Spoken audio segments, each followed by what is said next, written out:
Nah, sekarang temanya adalah tentang ma'rifatu wujudillah, mengenal wujud Allah. Jadi mengenal Allah itu dibagi tiga. Nih coba dicatat ya. Mengenal Allah itu dibagi tiga. Mengenal wujudnya, mengenal wujudnya. Yang kedua, mengenal nurnya. Yang ketiga, mengenal sirnya.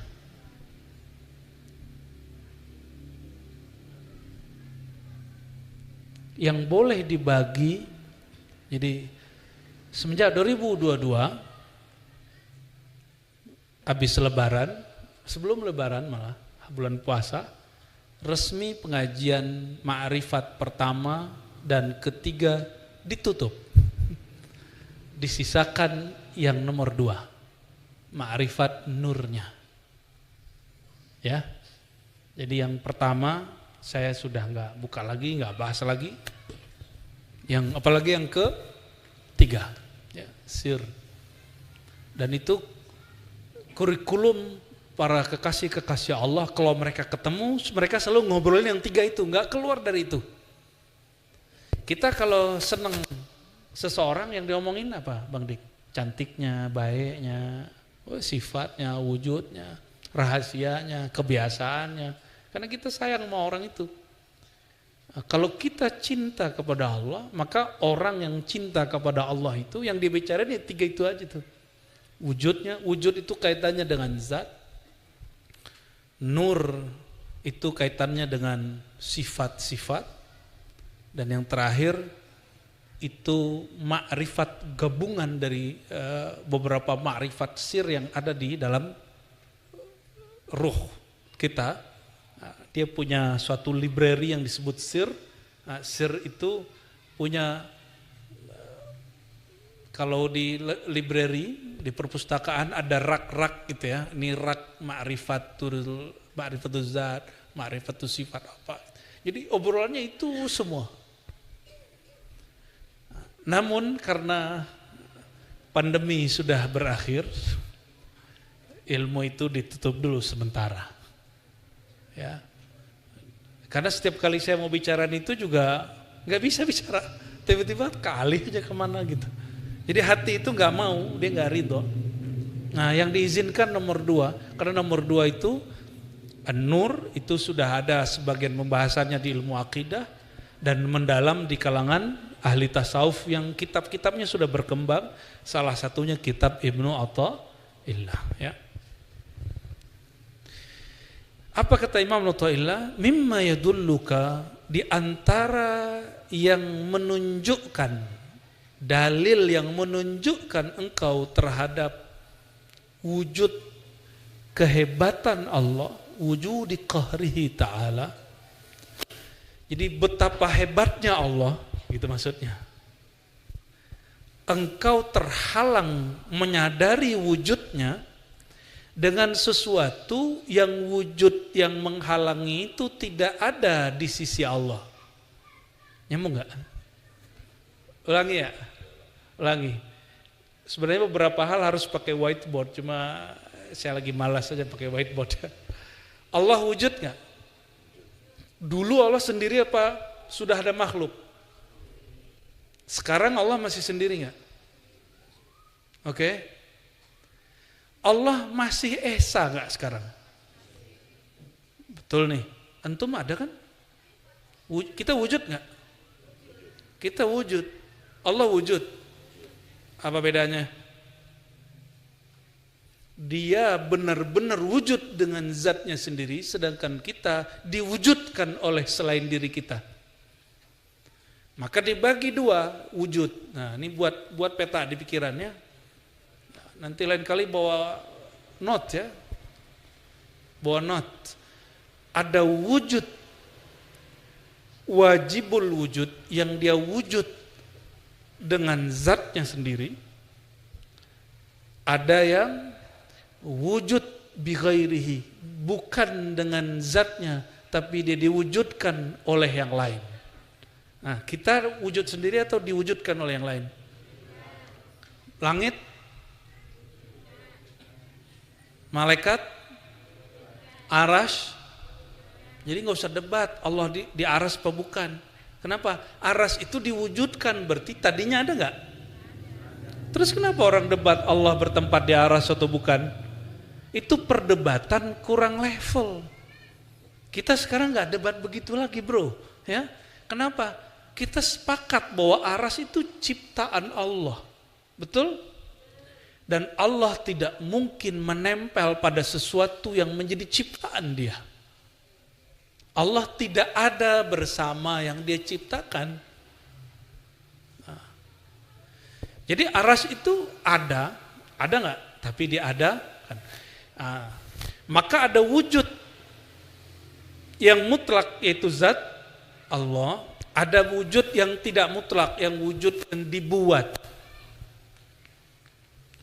Nah, dari sisi kemutlakan Allah, selain Allah dianggap ada atau tiada? Dari sisi Allah. Dari sisi Allah, Bang Dik ini ada nggak? Ada. Syirik. La ilaha illallah wahdahu la syarikalah. Tiada yang Tuhan yang berhak disembah kecuali Allah, yang tiada sekutu yang wujud bersamanya. Bang Dik ada nggak di sisi Allah?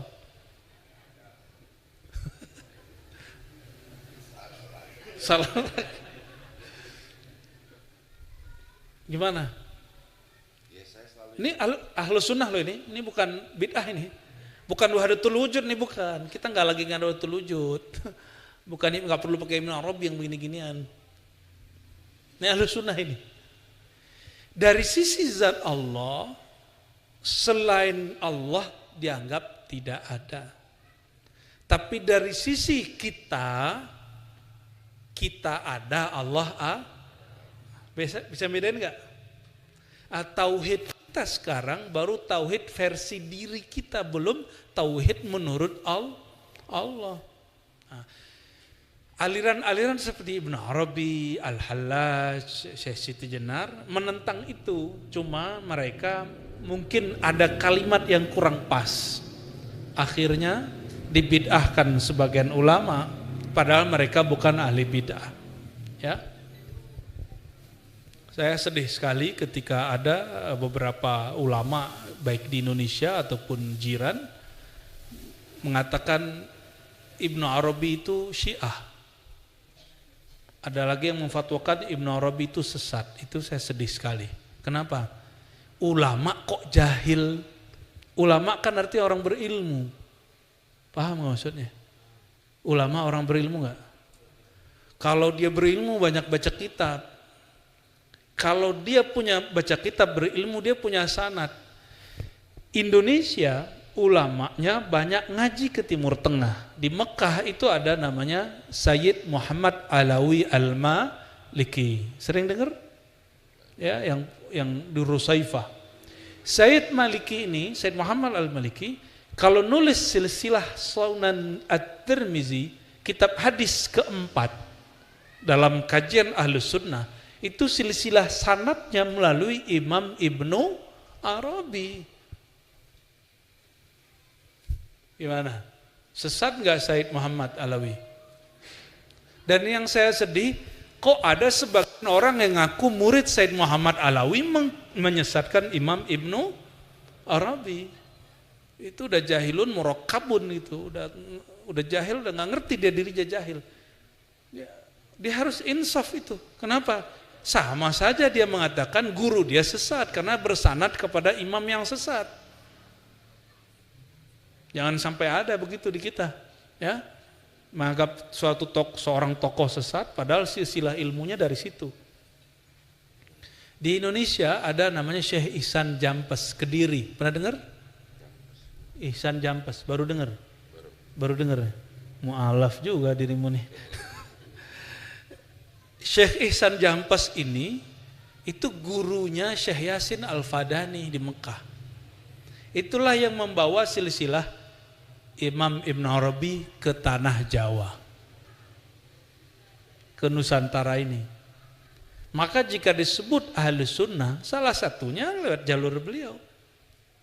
Ya, jadi teman-teman, kadang-kadang orang memfatwakan sesuatu yang tidak faham, berjamaah lagi ya.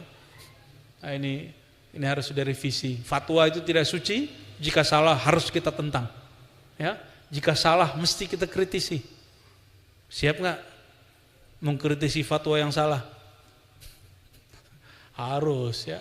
Nanti kita tunjukin ada fatwa aneh-aneh itu. Dari zaman ke zaman loh. Ya. Baik teman, balik ke sini. Balik ke sini. Di antara kedahsyatan Allah, kehebatan Allah, Allah menirai, menghalangi kolbumu, pemahamanmu untuk memahami wujudnya dengan apa?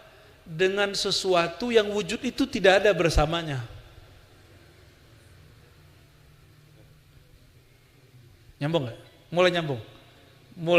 Mulai hancur nih otaknya nih. Bahasanya itu, pilihan bahasanya keren.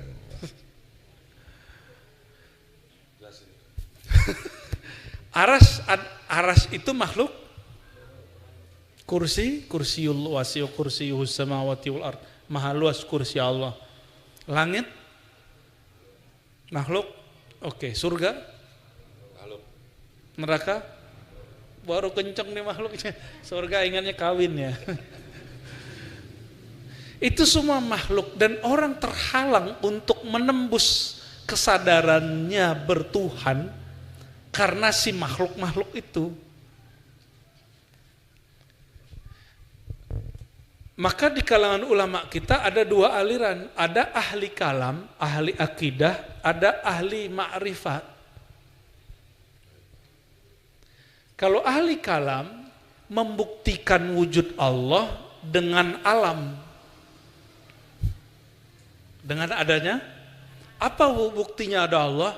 Alam ini ada, pasti ada yang mencipta. Siapa yang mencipta itu? Dialah Allah Subhanahu. Ini teori siapa? Ahli kalam, ahli akidah. Atau pakai ayat. Qul huwallahu ahad. Wa la in sa'altahum man khalaqas samawati wal ard la yaqulunna Allah. Jika engkau bertanya kepada mereka, ya, siapakah pencipta langit dan bumi? Mereka akan menjawab Allah. Ya, itu ada di Quran beberapa kali. Oke. Jadi ahli kalam, ahli tauhid, ahli akidah yang kita sebut imam ahlu sunnah, mau singa aswaja, mau harimau aswaja, apalagi jangan sampai ada monyet aswaja, ya singa mau boleh, tapi jangan ngaum mulu, yang nggak pantas dicakar jangan dicakar. Ini kadang teman sendiri dicakar, karena dia hidup hanya untuk berdebat, bukan untuk mengenal Allah yang dia perdebatkan.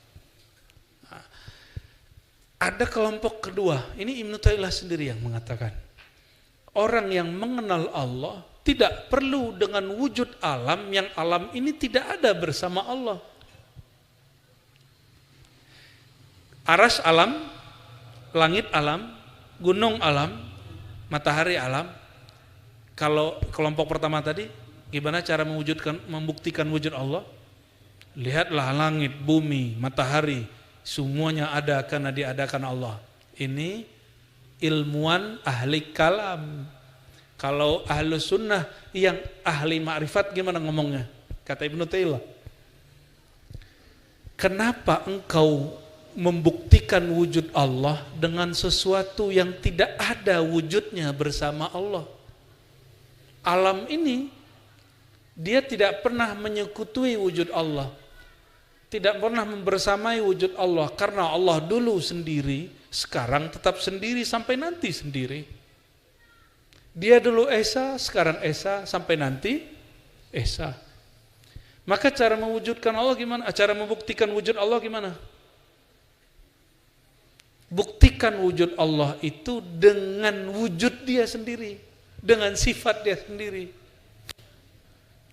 Gimana caranya Bang Dik?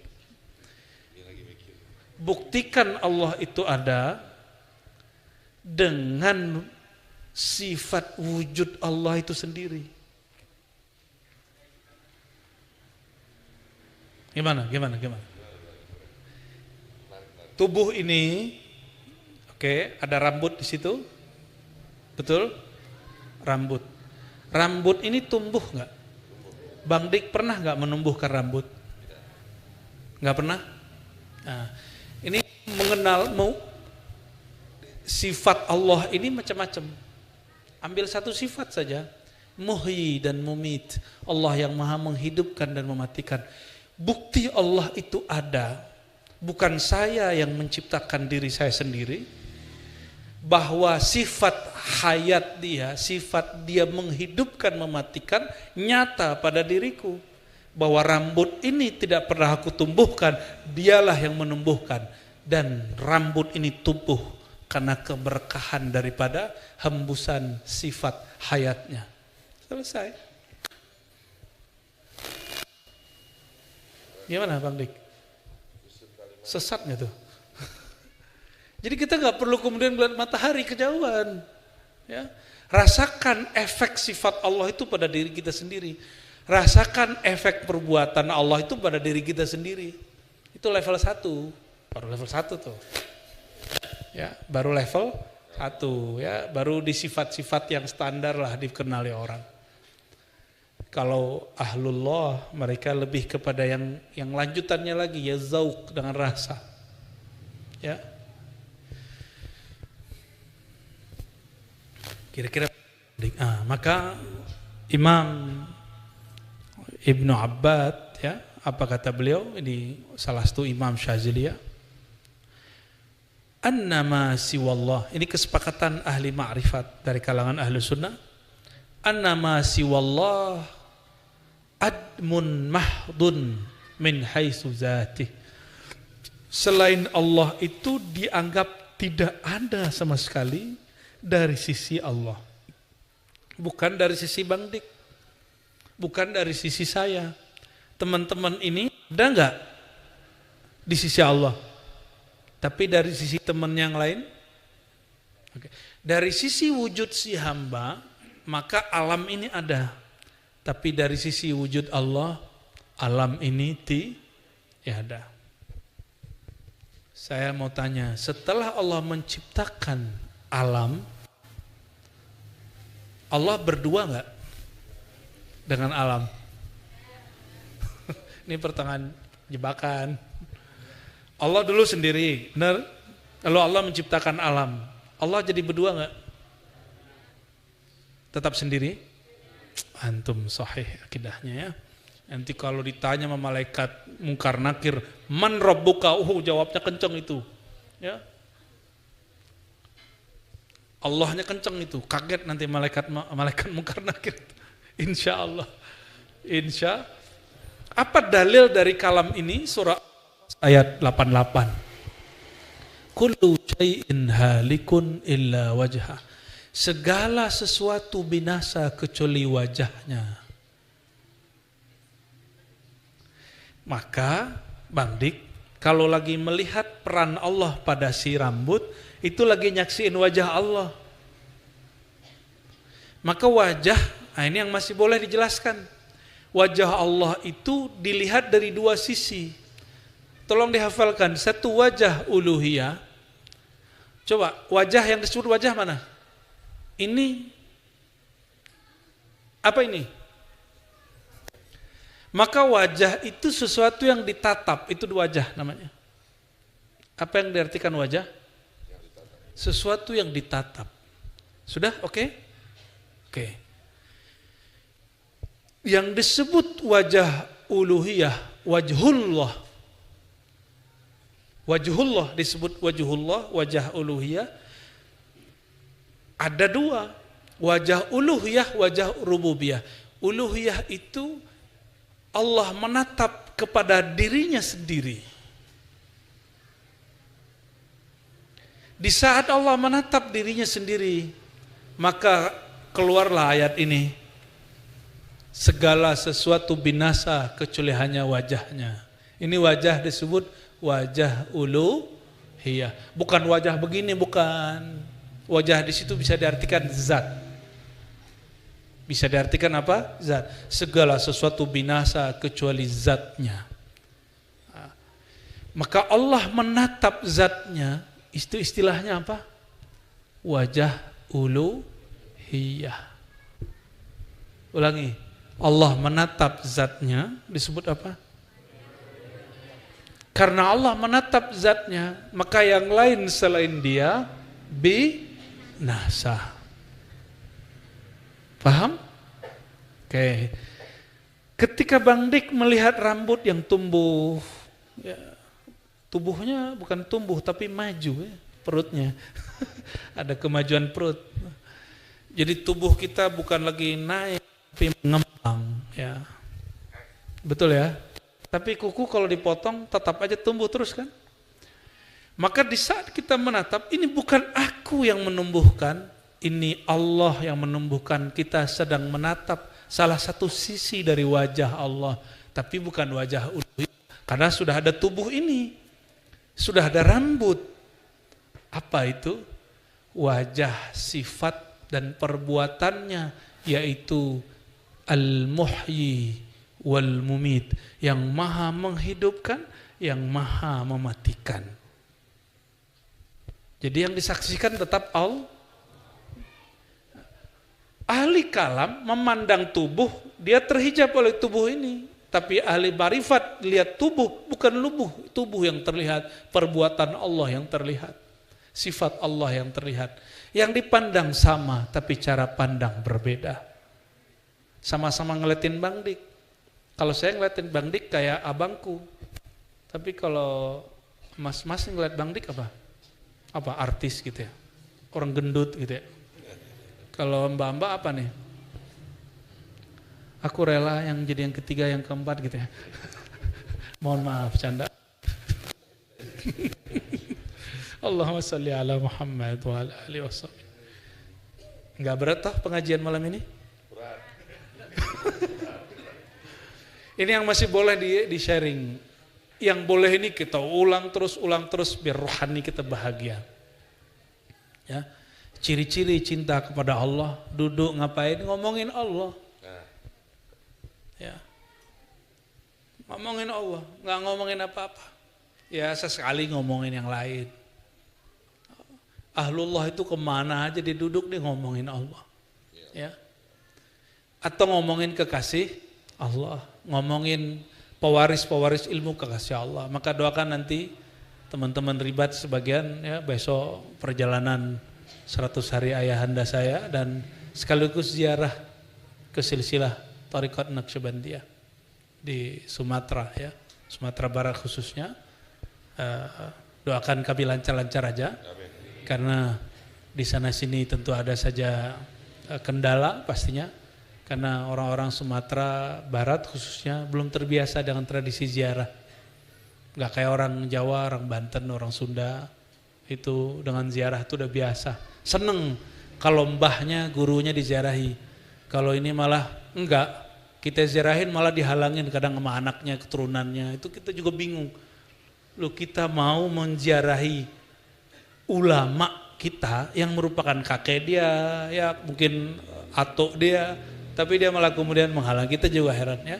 Tapi nggak ada masalah, ya nggak ada masalah bagi saya. Ini bagian dari perjuangan. Ya doain teman-teman kita besok lancar semua, amin ya rabbal alamin. Nah, jadi kalau kekasih Allah apa yang diceritakan? Menceritakan Allah. Kalau kekasih duit yang diceritain duit, gimana cari duit. Kalau kekasih manusia yang diceritakan, ya si manusia itu. Begitulah terus. Nah, Ahlullah, kekasih-kekasih Allah, dia melihat manusia, lihat duit itu bukan si manusia dan si duitnya. Kalau Ahlullah melihat duit, yang dilihat adalah sifat Allah maha memberi rezeki dan membuat kekaya. Jadi mereka kalau sudah begitu boleh kaya. Kalau enggak boleh kaya dulu, zuhud dulu. Ya. Baik. Saya tanya lagi sebelum kita pindah bab. Allah dulu sendiri? Setelah menciptakan alam, Allah menjadi sendiri atau menjadi dua? Betul nih? Serius nih? Ya, benar. Ya, maka hubungan kita dengan Allah itu ada dua.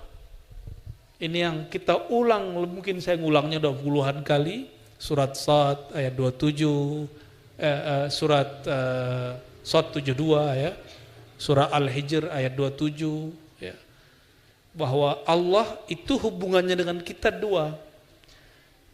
Aku menciptakan manusia dari tanah, lalu setelah sempurna si tanah itu wadahnya, aku hembuskan rohku, yaitu Ruhullah Ahmad.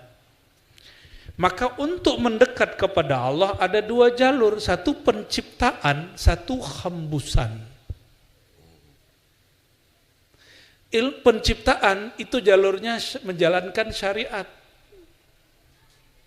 Sedangkan hembusan Allah, hembusan Ruhullah itu dengan makrifat. Gitu ya.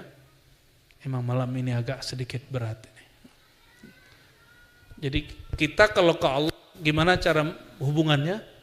Satu, hubungan hamba yang dicipta dengan pencipta, hubungannya menjalankan apa? Syariat. Tapi jangan berhenti di situ. Berhenti di situ ibadah terasa beban. Cuma kalau antum nggak mau naik ke yang kedua nggak apa-apa, kita nggak maksa juga. Tapi jangan ingkari ilmu ma'rifat, cukup uskut, tadri. Kalau nggak paham diam, jangan ingkar supaya tidak diharamkan Allah mendapatkan rahasia ini. Gitu. Yang kedua, ma'rifat. Jadi yang pertama bersyariat, yang kedua berma'rifat. Oleh karena itu hamba yang disebut al-insan al-kamil, dia mesti bersyariat, dia mesti berma'rifat. Kalau kurang ma'rifatnya, berarti dia menyembah, tidak tahu yang dia sembah kecuali hanya sebatas zat yang nyuruh-nyuruh, yang ngancam dengan neraka, yang ngasih iming-iming dengan surga. Itu hubungan penciptaan. Jadi kalau nyembah Allah itu hubungannya cuma hubungan penciptaan, ibadah antum nanti jadi hambar. Tapi kalau menyembah Allah dengan ma'rifat, muncullah cinta. Muncullah rasa cinta. Itu bedanya ya. Nah, kita dua paket ma'rifat ini kita ajarkan. Dua paket jalan ini, jalan yang pertama, jalan yang kedua, dua-duanya diribat insyaallah diajarkan. Kita enggak satu-satu ya. Insyaallah. Ada sebuah hadis di Sahih Bukhari. Nabi mendendangkan syair yang didendangkan orang. Ini Nabi ini suka juga dengan syair. Ada seorang penyair namanya Labid. Nabi lagi kerja bakti, Bang Dik. Nabi ini suka kerja bakti. Lagi kerja bakti Nabi mendendangkan ya. Asdaqu kalimatin qalaha syair ala kullu ma khalallahu batil. Apa kata Nabi? Ya kalau didendangkan kira-kira terjemahannya, seindah-indah kalimat yang dinyanyikan, didendangkan oleh seorang penyair seniman adalah segala sesuatu selain Allah tiada. Jadi ajaran tentang bahwa Allah itu hanya sendiri dan selalu sendiri, itu ajaran langsung dari Quran dan Sunnah. Siapa yang meyakini dirinya ada bersama Allah, syirik. Yang meyakini surga neraka ada bersama Allah, dia syirik. Karena surga neraka itu makhluk, Allah itu khalik. Tapi kalau dia mengatakan surga neraka ada, diadakan oleh Allah, baru akidah dia benar. Oke. Seandainya surga neraka tidak Allah ciptakan, jangan begini Bang Dik, kalau Bang Dik ngomong seandainya surga neraka nggak ada, nanti sama kelompok saklek dibilang Bang Dik kafir. Loh, surga neraka ada, ente kok tolak? Robiah Adawiyah nggak ngomong begitu. Robiah Adawiyah mengatakan seandainya Allah tidak menciptakan surga, tidak menciptakan neraka, apakah engkau masih mau menyembahnya? Nah, kalau bab penciptaan, menyembah Allah karena diancam, menyembah Allah karena harap pahala. Boleh nggak? Boleh. Tapi itu baru tauhid khalqiyah, tauhid penciptaan, atau tauhid rububiyah. Belum sampai kepada tauhid zat, mentauhidkan zat Allah Subhanahu wa ta'ala. Seandainya Allah tidak ciptakan surga dan tidak ada namanya bidadari, Bang Dik masih mau sholat tahajud nggak? Jadi Sufyan Ats-Tsauri, dia pernah tertidur dari tahajudnya.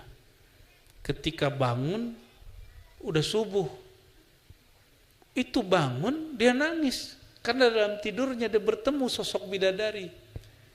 Yang bidadari itu dikalamkan waktu dia masuk ke alam surgawi di mimpinya. Inilah istrimu, begitu. Langsung dia mau peluk, karena bidadari kan cantik bener Bang Dik. Gak ada apa-apanya, mohon maaf dengan ya perempuan di dunia. Ya. Lalu ketika dia mau peluk istrinya di surga, sang istri ngomong gini, maaf Mas Tsauri. Maaf kenapa? Maharmu ketinggalan. Loh, maharnya apa? Biasanya engkau kirim mahar malam ini, yaitu tahajud, tapi engkau tertidur. Bangun dia nangis, semenjak saat itu dia gak pernah tidur lagi malam hari sampai mati. Imam Sufyan Ats-Tsauri. Kira-kira gimana tuh nasib kita tuh? Bidadari itu kalau meludah di muka bumi, seluruh permukaan bumi harum bau kasturi. Kalau Bang Dik ngeluarin air ludah, bau jigong Bang Dik. Beda sama bidadari. Tapi bidadari itu nggak pernah sholat. Sedangkan istri Bang Dik sholat. Pilih mana Bang Dik? Istri atau bidadari? Istri di dunia atau bidadari? Pilih loh, kan dua-duanya, tamak ente. Bidadari gak pernah sholat dan gak pernah haid. Istri Bang Dik haid kan? Tapi dia sholat. Gimana tuh? Pilih mana? Pilih salah satu. Ini disiarin gak nih? Jawab dong. Ya kan, untuk menemukan bidadari yang cantiknya, tidak terbasuh air wudhu itu, bagaimana sikapku di dunia ini menyintai istriku dengan baik-baiknya gitu. Alhamdulillah. Semoga didengar istrinya ya. Kan salah lagi. Salah pula. Taib. Jadi teman-teman semua gak usah terlalu nafsu dengan surga. Masuk surga itu gak pakai nafsu, tapi pakai rahmat Allah. Benar toh dalilnya sahih gak nih? Kamu gak masuk surga dengan amalmu, karena kamu pasti nafsu dengan amalmu. Ya. Masuk surga itu dengan rahmat Allah. Rahmat Allah itu jeroannya Nabi Muhammad SAW. Batinnya Nabi Muhammad itu rahmatullah. Benar gak? Jadi ketika beliau mengatakan, tidaklah kamu masuk surga kecuali dengan rahmat Allah. Lalu orang bertanya, engkau begitu juga wahai baginda? Kata beliau, iya, kecuali Allah meleburkan aku dalam rahmatnya. Ini yang nanya belum aware juga ini. Padahal maksudnya, akulah sang rahmat itu. Jadi kalau diterjemah gimana? Tidaklah kamu masuk surga dengan amalmu. Kamu masuk surga semuanya dengan syafaatku. Karena nabi-nabi terdahulu nggak boleh memasukkan umatnya masuk surga kalau Nabi nggak izin. Hatta Nabi Adam nggak boleh masuk surga lagi kalau Nabi Muhammad SAW nggak izin. Itu yang disebut birahmatih. Sahabat terhijab dengan zahirnya tubuh Nabi Sayyidina Muhammad bin Abdullah. Padahal beliaulah yang disebut di Quran, wa ma arsalnaka illa rahmatan lil alamin. Kami tidak utus engkau kecuali engkau hakikatnya adalah rahmat. Maka hakikatur Rasul sallallahu alaihi wasallam rahmatullah. Tidak perlu mendirikan khilafah karena Nabi tidak pernah mendirikan khilafah. Ya. Jadi kalau ada yang mengatakan Nabi Muhammad SAW tidak pernah mewujudkan, tidak mampu mewujudkan rahmat kecuali dengan khilafah, itu kesesatan akidah. Kesesatan akidah. Kenapa? Nabi belum lahir sebagai Muhammad bin Abdullah sudah rahmat. Dan Nabi secara ilmu sejarah tidak pernah buat khilafah. Yang buat khilafah para sahabat. Karena khilafah artinya kekuasaan penerus pengganti kekuasaan Nabi Muhammad sallallahu alaihi wasallam yang berdasarkan syariat. Nabi Muhammad sumber syariat, maka Nabi yang dibuat negara kenabian, bukan negara khilafah. Khilafah sahabat yang buat. Jadi tolong diluruskan ya, sang rahmat itu adalah baginda Nabi Muhammad sallallahu alaihi wasallam. Ini penting sekali teman-teman ya. Beliau mengatakan kuntu awwalan nabiyyin fil khalq. Akulah nabi pertama di kalangan makhluk. Maka dalam ajaran Ahlus Sunnah yang diyakini oleh para ahli ma'rifat, makhluk pertama itu Sayyidina Muhammad sallallahu alaihi wasallam, nurnya. Nur itulah isinya rahmat. Nur itu isinya rahmat. Ya, maka orang yang mendapatkan percikan rahmatnya Sayyidina Muhammad SAW, pasti dia punya adab membicarakan Nabi Muhammad SAW. Dan betapa banyak hari ini orang membicarakan beliau tidak beradab. Ya. Nauzubillah min dzalik.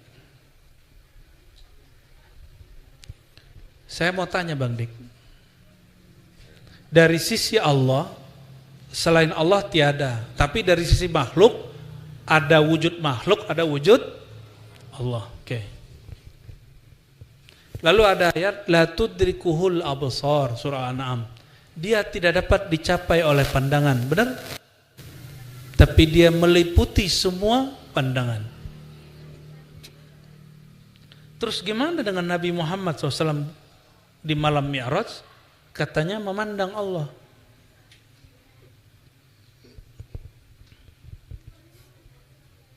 Padahal ayatnya mengatakan Allah tidak dapat dicapai oleh pandangan.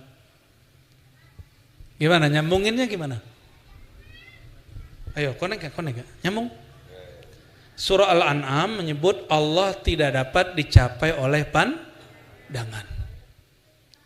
Tapi di hadis Isra Mi'raj, malam Mi'raj, Nabi SAW, kata Ibnu Abbas, riwayat Imam Muslim, melihat Allah.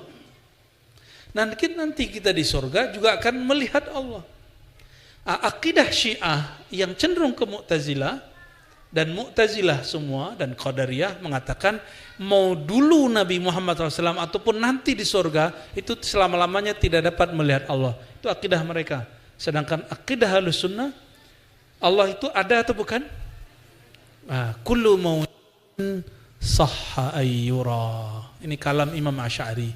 Segala yang wujud bisa dapat dilihat. Tapi bukan oleh mata pandangan-pandangan ini. Jadi ketika ini sahabat Nabi beda pendapat loh Bapak Ibu ya. Saudara-saudaraku, jangankan kita, antara Sayyidah Aisyah dengan Ibnu Abbas beda pandangan. Kata Sayyidah Aisyah hanya melihat cahaya. Kata Ibnu Abbas enggak, melihat Allah. Nah, gimana caranya untuk mengatasi itu? Ternyata ada satu hadis qudsi di Sahih Bukhari. Hadis Sahih Bukhari. Ya, ini salah satu hadis yang menjadi pilar dalam ilmu ma'rifatullah. Apa itu? Allah berkalam, ya, la yazalu 'abdi yataqarrabu ilayya bin nawafil. Hambaku senantiasalah mendekatkan diri kepadaku dengan amal-amal tambahan, ma'rifat-ma'rifat tambahan. hatta uhibbahu, sehingga aku cinta kepadanya. Fa idza ahbabtuhu, jika aku telah mencintainya, aku gantilah pendengaran dia menjadi pendengaranku, pandangan dia menjadi pandanganku. Ya. Waduh, baca hadis qudsi ada lampu yang jatuh. Untung bukan jatuh hati. Coba ulangi hadisnya. Apabila aku mencintai sang hamba,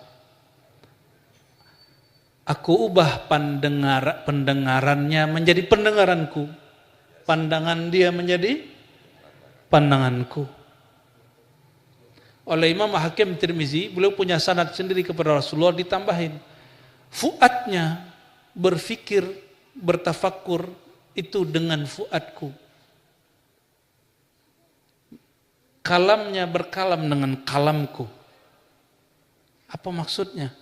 Oh, ternyata babnya bab cinta.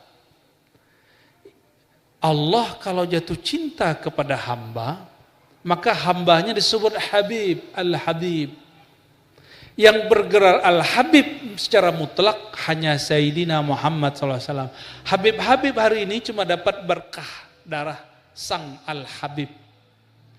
Maka Al-Habib hari ini secara batiniah belum tentu Habib, mohon maaf para Habib. Secara darah iya, darah Sayyid sebenarnya, belum semua Sayyid itu disebut Habib. Habib itu makom baginda Nabi Muhammad SAW. Makom apa? Makom ditukarnya sifat kemanusiaan dia dengan sifat nur rububiyahnya Allah.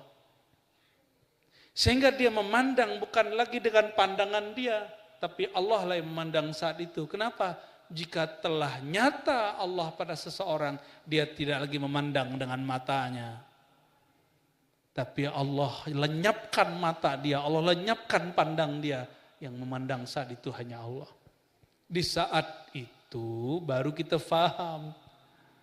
Nabi Muhammad SAW itu kekasih Allah bukan? Beliaulah al-fani fi hubbillah. Zat sosok yang fana, lenyap, lebur dalam cinta Allah. Maka beliau memandang bukan lagi dengan basar Muhammad bin Abdullah, tapi dengan Muhammad Habibullah. Kalau dengan pandangan Sayyidina Muhammad Habibullah, pandangannya adalah pandangan Allah, pendengarannya adalah pendengaran Allah. Tapi ini disebut sisi rububiyah. Nur rububiyahnya Allah terbit pada diri Sayyidina Muhammad SAW. Di saat itulah Allah izinkan sang Habib memandang kekasihnya. Ya, selamat pusing. Ya. Nah, maka kalau nggak percaya ya mengenai pandang memandang wujud ini, silakan buka syarah Ibnu Abbad. Ini syarah kitab Ahlus Sunnah dalam tasawuf. Karena banyak hari ini yang ngaku-ngaku ingin membersihkan tasawuf dari ajaran yang sesat. Ternyata di kitab begini yang basic aja nggak baca. Ini kitab basic. Kitab yang tinggi-tinggi ada lagi di atas ini. Dan ini mengajarkan tentang ru'yat, mengajarkan tentang wujud mutlak. Ya, standar.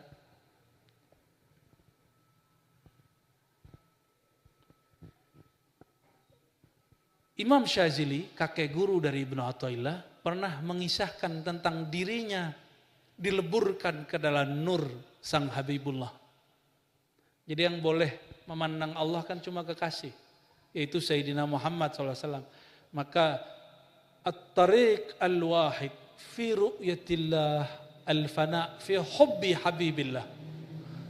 Jadi satu-satunya jalan untuk memandang Allah, mengenal Allah hanyalah lebur dalam mencintai sang kekasih Allah. Maka nanti kita dipinjamkan basornya, dipinjamkan samanya. Baru diizinkan memandang. Sayyidina Abul Hasan Syazili, karena manhaj tasawufnya Ahlus Sunnah, termasuk Jatman, Jami'ah, Thariqah, Mutabarah, katanya ikut Imam Syazili. Imam Syazili mengatakan apa? Aku pernah dianugerahi ru'yatullah. Ngiling gitu.